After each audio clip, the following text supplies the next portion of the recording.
भगवान शिव के अंश से जन्मा एक ऐसा वीर जिसका नाम जालंधर था, जिसने अपनी शक्ति के मद में चूर होकर भगवान शिव का ही अपमान कर दिया। कैसे जन्म हुआ जालंधर का? कौन था यह जालंधर? कैसे मुक्ति दिलाई भगवान शंकर ने इसे? आइए जानते हैं इन सभी प्रश्नों के जवाबों को। तो बने रहिए इस वीडियो के अंत तक। जय श्री राम दोस्तों, स्वागत है मेरे वीडियो पर। चलिए दोस्तों, समय न गवाते हुए वीडियो को आगे बढ़ाते हैं।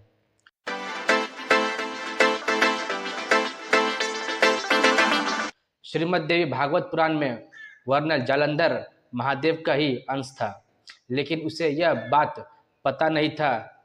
जालंधर के जन्म की कथा बहुत ही दिलचस्प है। एक बार की बात है, देवगुरु बृहस्पति और देवराज इंद्र भगवान भोलेनाथ के दर्शन के लिए कैलाश पर्वत की तरफ जा रहे थे। तभी भगवान शंकर उनकी परीक्षा लेने के लिए उनके रास्ते में योगी का रूप धारण करके बैठ गए और धुनी रमाने लगे। इंद्रदेव योगी के वेश में बैठे भगवान शंकर से पूछने लगे कि आप कौन हैं? भगवान शंकर ने उसे कोई जवाब नहीं दिया। इंद्र ने दोबारा वही प्रश्न पूछा, परंतु योगी ने कोई भी उत्तर नहीं दिया। उस योगी के मौन रहने पर इंद्र को बहुत क्रोध आया। उन्होंने क्रोध में ही महादेव को मारने के लिए अपना वज्र अस्त्र उठा लिया। इंद्र को इस तरह क्रोधित होकर और वज्र उठाए देख भगवान शंकर को भी क्रोध आ गया और उनका तीसरा आंख खुल गया। इसी बीच वहां मौजूद देवगुरु बृहस्पति ने उन्हें पहचान लिया और इंद्र के द्वारा किए गए गलती का क्षमा मांगने लगे। अपने क्रोध को रोकने के लिए भगवान शिव ने अपने तीसरे नेत्र की क्रोध अग्नि को समुद्र में विसर्जित कर दिया।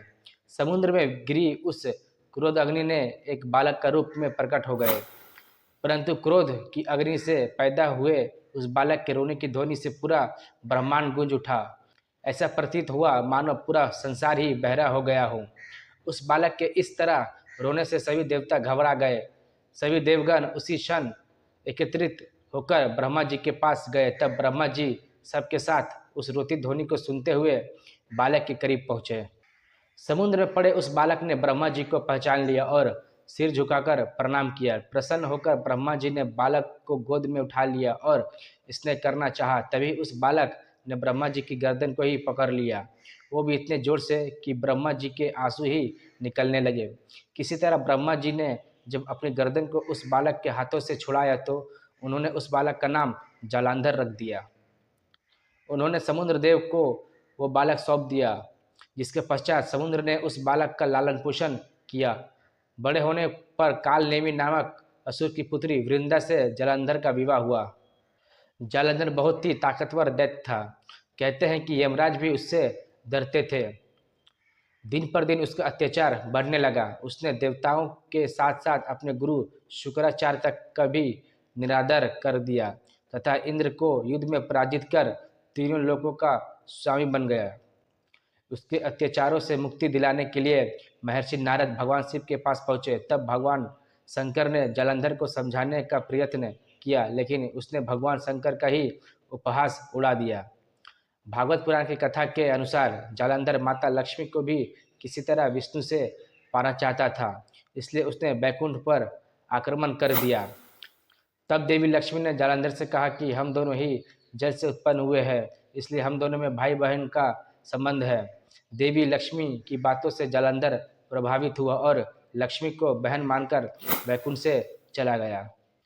उसके बाद उसने कैलाश पर आक्रमण करने की योजना बनाई और अपने सभी असुरों को इकट्ठा किया और कैलाश जाकर देवी पार्वती को पत्नी बनाने के लिए दबाव देने लगा, जिससे देवी पार्वती क्रोधित हो गई। महादेव और जालंधर के बीच भयंकर युद्ध शुरू हो गया, परंतु उस युद्ध में जालंधर भगवान शिव के हर प्रहार को निष्फल कर देता था।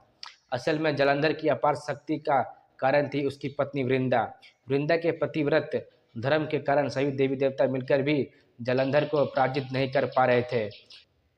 अंत में देवताओं ने मिलकर एक तरकीब आजमाई, जिसके अनुसार भगवान विष्णु जालंधर का वेश धारण कर वृंदा के पास पहुंच गए, जहां वृंदा ने उन्हें अपने पति जालंधर समझकर उनके साथ पत्नी के समान व्यवहार किया। इससे वृंदा के पतिव्रत धर्म नष्ट हो गया तथा जालंधर की शक्ति क्षीण हो गई और तब भगवान शंकर ने जालंधर का वध कर दिया। इधर जैसे ही वृंदा को भगवान विष्णु के छल का पता चला तो उसने भगवान विष्णु को पत्थर का बन जाने का श्राप दे दिया, परंतु देवताओं की प्रार्थना करने के पर वृंदा ने अपना श्राप वापस ले लिया और श्राप वापस लेने के बाद जलंधर के साथ ही वह सती हो गई। वृंदा के साथ हुए छल के कारण भगवान विष्णु शर्मिंदा थे, इसलिए वृंदा के श्राप को जीवित रखने के लिए उन्होंने अपना एक रूप पत्थर रूप में प्रकट कर लिए जो शालिग्राम कहलाया, तथा वृंदा के राख से एक तुलसी का पौधा उत्पन्न हुआ। वृंदा की मर्यादा और पवित्रता को बनाए रखने के लिए सभी देवताओं ने मिलकर भगवान विष्णु के शालिग्राम रूप का विवाह तुलसी से करवा दिए। इसी कथा के अनुसार हर साल कार्तिक शुक्ल एकादशी यानी देव प्रबोधिनी एकादशी के दिन तुलसी का विवाह शालिग्राम के साथ संपन्न किया जाता है। तुलसी देवी वृंदा का ही स्वरूप है जिसे भगवान विष्णु लक्ष्मी से भी अधिक प्रिय समझते हैं। आई होप ये वीडियो आपको पसंद आई होगी। ऐसे ही वीडियोस के लिए लाइक शेयर और चैनल को सब्सक्राइब जरूर कर ले। तब तक के लिए जय श्री राम।